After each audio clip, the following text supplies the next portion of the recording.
दोस्तों, आप सभी को मालूम होगा कि किसी भी बिजनेस को करने के लिए पैसा लगता है, लेकिन इस बिजनेस में जिसके बारे में आज हम बात करने जा रहे हैं उसको करने के लिए कोई पैसा नहीं चाहिए। यह इस बिजनेस की बहुत बड़ी विशेषता है। हाँ, एक बात और, इससे पहले कि हम इस बिजनेस के बारे में यह जाने कि यह बिजनेस क्या है और इसे कैसे करते हैं और इससे पैसे कैसे कमाते हैं, उसके पहले आपको यह जानना जरूरी है कि बिजनेस आखिर होता क्या है। दोस्तों, हम किसी किराने की दुकान या कोई ढाबा या कोई कपड़े की दुकान, इन सबको बिजनेस मानते हैं। जिसकी दुकान जितनी बड़ी होगी उसका बिजनेस उतना बड़ा, लेकिन ये सब बिजनेस नहीं है, ये सब स्वयं रोजगार है। यह एक ऐसा रोजगार है जिसमें आप स्वयं काम करते हैं और पैसा कमाते हैं। मतलब आप अपनी खुद की दुकान या होटल में नौकरी करते हैं, जबकि बिजनेस उसे कहते हैं जिसमें आप उस काम को स्वयं नहीं करते हैं लेकिन फिर भी पैसा कमाते हैं। यानी आपकी अनुपस्थिति में भी वो बिजनेस उतना ही ग्रो करे जितना वह आपकी उपस्थिति में करता है। उदाहरण के लिए, यदि एक व्यक्ति एक ढाबा खोलता है और वह उसमें कोई भी काम करता है, जैसे खाना बनाना, खाना परोसना या पेमेंट लेना, अगर वह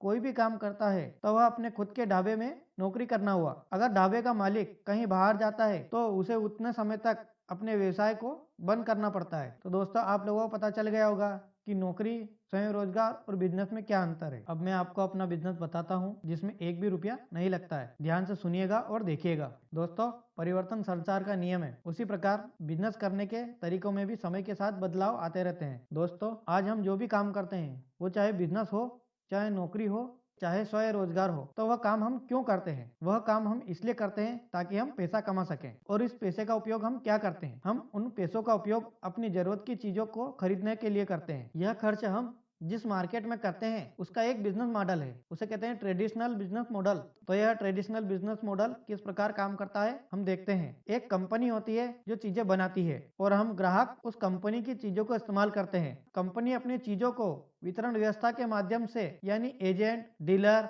होलसेलर, फिर छोटा होलसेलर, फिर और छोटा होलसेलर, फिर दुकानदार, इनके माध्यम से एक सिस्टम से चीजें ग्राहकों तक पहुंचाती है। इस बिजनेस मॉडल में कंपनी के बाद एजेंट, डीलर, होलसेलर, इन सभी का कमीशन होता है। एक प्रोडक्ट की आज कई सारी कंपनियां हैं। हर कंपनी अपना प्रोडक्ट ज्यादा से ज्यादा बेचने के लिए मार्केटिंग करती है, यानी एडवर्टाइजिंग करती है। और इन एड्स में सेलिब्रिटी लोग होते हैं जिनका प्रभाव सामान्य ग्राहक पर पड़ता है। इन एड्स का खर्चा करोड़ों में होता है। अगर एक चीज कंपनी के मुनाफे के साथ 50 रुपए में बनती है तो वह डीलर, होलसेलर, रिटेलर, दुकानदार, इन सब का कमीशन और एड्स का खर्चा सामान्य ग्राहक की जेब से जाता है। वह 50 रुपए की चीज हमें एमआरपी के नाम पर हमें 150 या उससे भी ज्यादा रुपए में मिलती है। सीधा सीधा यह सामान्य ग्राहक की मेहनत का 50% पैसा मिडिल मैन और मार्केट में चला जाता है। यह पूरा ट्रेडिशनल बिजनेस मॉडल पूरी तरह से ग्राहक पर निर्भर है, परंतु ग्राहक का इसमें कोई फायदा नहीं है। ऊपर से कुछ नुकसान है। पहला नुकसान, यहाँ ग्राहक को चीजें महंगी मिलती है। दूसरा नुकसान,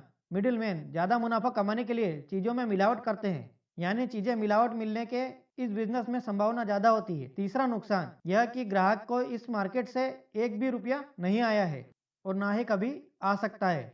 बदलते समय के साथ मार्केट में दूसरा बिजनेस मॉडल आया जिसमें चीजें कंपनी ही बनाएगी, ग्राहक ही इस्तेमाल करेगा और बीच में आए मॉल।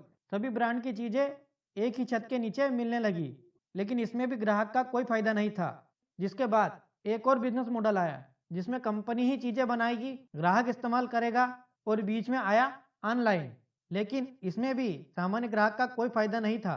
सभी की नजर ग्राहक के मेहनत के उस 50% पैसे पर है। लेकिन पूरे विश्व में 1969 में और भारत में 1996 में एक न्यू बिजनेस मॉडल आया, एक न्यू सिस्टम आया जिसे कहते हैं डायरेक्ट सेलिंग। यह बिजनेस मॉडल ग्राहक के लिए बनाया गया है। यह बिजनेस मॉडल इस प्रकार है, इसमें कंपनी है जो चीजें बनाएगी और ग्राहक है जो इस्तेमाल करेगा, बीच में कोई नहीं, यानी डायरेक्ट कंपनी टू कस्टमर।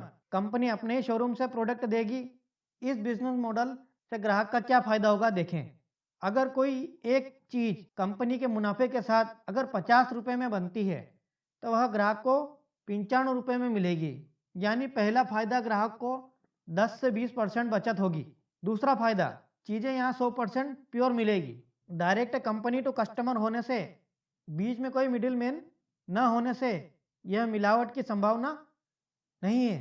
तीसरा और सबसे बड़ा फायदा यह है कि यहाँ से इनकम लेने का अवसर प्राप्त होगा, यानी आप सामान खरीदकर पैसे भी कमा सकते हैं।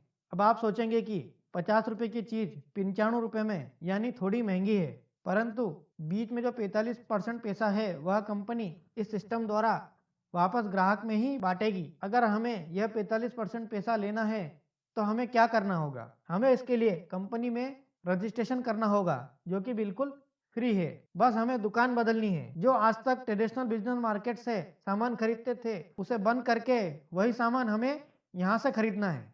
अब हमें इनकम का जो अवसर प्रदान होने वाला है वह कितना बड़ा है यह देखना है। तो वह इस प्रकार है। हमें इसमें इनकम 3 प्रकार से मिलती है।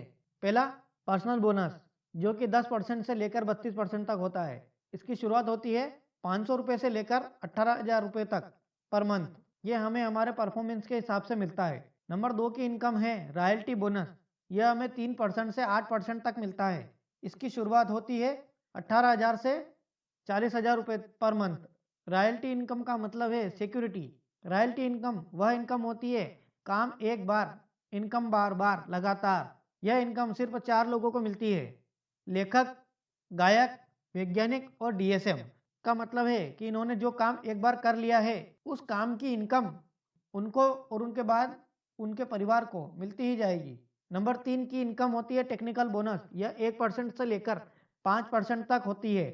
इसकी शुरुआत होती है 40,000 से लेकर आगे, इसकी कोई लिमिट नहीं है, वो भी पर मंथ। हम जिस कंपनी की बात कर रहे हैं उसका नाम है fashion shooting private limited, Bhilwara, Rajasthan. यह कंपनी 1977 से मार्केट में ट्रेडिशनल बिजनेस मॉडल से कपड़ा यह कंपनी देती थी, परंतु सन 2000 से ग्राहकों के फायदे के लिए कंपनी ने एक क्रांतिकारी निर्णय लेते हुए अपना प्रोडक्ट डायरेक्ट सेलिंग से देना शुरू किया। कंपनी ने सन 2000 में जब काम शुरू किया तब एक प्रोडक्ट था कपड़ा और एक शोरूम था जो कि राजस्थान भिलवाड़ा में था, और कुछ 100 लोग थे जो इस डायरेक्ट सेलिंग के द्वारा सामान खरीदते थे।